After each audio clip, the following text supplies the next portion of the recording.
Le marketing à la campagne, c'était un peu plus basique. Concrètement, c'est la pharmacienne la plus jeune qui gère le groupe Facebook de l'officine. Sur ce groupe Facebook, t'as 10 amis, t'as 3 likes, et la seule publi, c'est la réduction sur la 3e crème solaire. Donc, salut les petits potes, c'est Charles et ça commence. Miaou. Alors aujourd'hui, on se retrouve pour une nouvelle vidéo officine avec une battle pharmacie de ville vs pharmacie de campagne. Alors, je vais te trouver 3 différences, alors peut-être un peu cliché, tu me diras dans les commentaires, à travers tes stages, ton ressenti. Toi aussi, si tu as des anecdotes croustillantes, n'hésite pas à me le partager. Et on commence tout de suite. Alors déjà, la première différence entre la pharmacie de ville et la pharmacie de campagne, ça se voit au niveau des patients. Le patient à la ville, il est pas très patient, en tout cas pas toujours.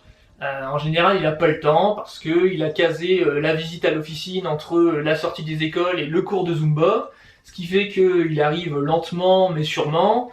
Tu le vois arriver, il est dans les starting blocks, il attend son tour avec impatience. La phrase pour le faire venir au comptoir, eh ben, tu la connais, c'est « Bonjour madame ». Donc là, il arrive, en général, il sait déjà tout sur sa pathologie parce qu'il a déjà épluché Doctissimo. À la campagne, c'est un peu différent. Le patient, il est heureux de venir à la pharmacie. Il prend même tout son temps parce que finalement, c'est un peu the place to be, tu vois. Nous, à la campagne, on nous a retiré les commerces, les écoles, etc. On n'a plus grand chose. Pour te dire, avant encore nos aînés, s'ils voulaient voir du monde, ils avaient encore la messe. Mais le problème, c'est que même l'église, les blocs de pierre, ils tombent du plafond, on a dû la fermer. Alors pour te dire, bah maintenant, qu'est-ce qu'on fait ? On a décidé de mettre des chaises de salon de jardin dans l'officine pour que les personnes les plus âgées puissent se reposer en attendant leur tour. Et ils sont fin contents parce qu'ils voient du monde et puis ils échangent. Enfin voilà, c'est très très sympathique. Donc le patient de campagne est très ouvert. En général, il va arriver vers toi. Autant à la ville, on va avoir une confidentialité où tu vas avoir comme sujet de conversation sa santé, simplement. Ça va chuchoter. À la campagne, même si toi tu respectes la discrétion, la confidentialité, le patient, en tout cas certains patients de campagne, peuvent arriver et clamer haut et fort que ils viennent pour leur fils qui a la diarrhée. Donc ce à quoi le patient du comptoir d'à côté va arriver dans la discussion, interagir effectivement, vous aussi, le mien aussi, donc, et voilà, et en général ça va donner une grande conversation de groupe où chacun va donner son avis. Donc voilà, c'est un peu l'ambiance campagne, c'est très tranquille et voilà, on se marre bien. Ensuite, on a typiquement en fait le patient de campagne. Et ça va être par exemple, je sais pas, l'agriculteur, ça peut être, enfin c'est des gens très très simples. C'est toujours les mêmes familles. Tu connais toute la patientèle, eux ils nous connaissent tous. Et en général, quand ils arrivent, on prend des nouvelles de tout le monde. Ça se passe comment ? Madame machin, ça va ? Oui, très bien, et vous ? Bon, c'est bien. Non, on va pas se plaindre, Oh, mieux que le temps. Ah oui, ils ont annoncé de la pluie pendant toute la semaine, il me semble. Voilà, ouais, c'est terrible. Bon, en tout cas, on dirait que c'est du temps pour le potager. Voilà. Bon, alors, vous avez un autre petit cadeau. Voilà. D'accord, donc alors, oui, en général ça change pas, mais ah oui, là vous ferez attention, la petite boîte de Cardégique, elle était vert clair avant, voilà, c'est ça, et maintenant elle est verte foncée, voilà, c'est le médecin qui l'a changé. Et oui, merci beaucoup, et votre mari alors, comment ça se passe ? Oui, tout à fait, vous me l'aviez dit, vous me l'aviez dit. Eh bien, oui, dans ce cas, voilà. Une bonne journée à vous, madame machin. Voilà, au plaisir. Au revoir, madame machin. Troisième et dernière différence, ça se voit au niveau du marketing. Quand tu vas à la ville, t'as des officines qui ressemblent limite à des supermarchés.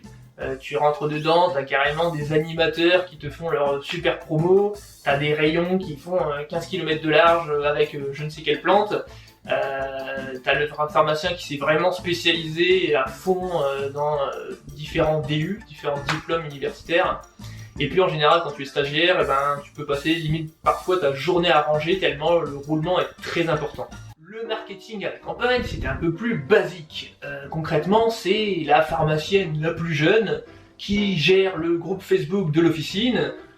Sur ce groupe Facebook, t'as 10 amis, t'as 3 likes, et la seule publi c'est la réduction sur la 3e crème solaire. Donc voilà, on fait avec les moyens du bord, on est un peu plus limité, mais en général le patient s'accommode très bien, parce que il est quand même moins hésitant qu'à la ville. On va dire qu'à la campagne il sait ce qu'il veut. Soit c'est vraiment oui, soit c'est vraiment non. Soit c'est ouais mettez, soit c'est j'ai pas besoin de ça, hein.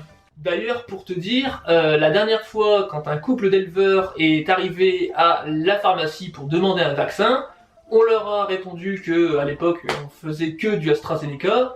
Ils nous ont répondu ah oui non, c'est pas pour le Covid, c'est pas pour nous, c'est pour nos poules. Donc effectivement ça existe, mais à la pharmacie on fait pas forcément. On fait du chat, on fait du chien, c'est déjà pas mal. Donc peut-être à la rigueur, si on fait un partenariat avec le vétérinaire, pourquoi pas. Mais en attendant, ça n'est pas possible. Donc voilà, après ça veut rien dire, hein. On s'élargit aussi au niveau marketing. Si tu veux une très bonne adresse, c'était le Comptoir du Bain qui avait fait, alors là, les mecs du marketing, j'ai trouvé que c'était des génies. Ils faisaient une collection de savon Barba Papa, et en fait, le gamin, pour avoir la figurine qui était au milieu du savon, il était obligé de se laver pour enlever le savon autour. Et là, je me suis dit, mais c'est brillant, parce que finalement, le gamin va venir, admettons, t'as pas envie de lui acheter une Xbox qui coûte trop cher. Et ben, tu lui achètes un savon Barba Papa, un Barba Maman, un Barba Yala, un Barba Belle, un Barbidou, un Barbidur. Tu nous prends un carton si tu veux, on en a plein, ça ne pose aucun problème. Le gamin, il se retrouve avec sa cabane et ses savons, et bien il est fin heureux, hein, il n'en demande pas plus. Voilà, c'était la fin de cette battle ville vs campagne, avec, bon je te l'accorde, quelques clichés aussi par-ci par-là, mais voilà, si toi aussi tu as des anecdotes sympas, croustillantes sur les stages que tu as pu passer, à la ville comme à la campagne, n'hésite pas à me le laisser en commentaire. Et puis, si jamais tu souhaites aussi me soutenir, laisse un petit like, ça mange pas de pain, abonne-toi, enfin tu connais la chanson. Quant à moi, je te retrouve très bientôt dans une nouvelle vidéo santé, et puis je te dis à très bientôt. Salut!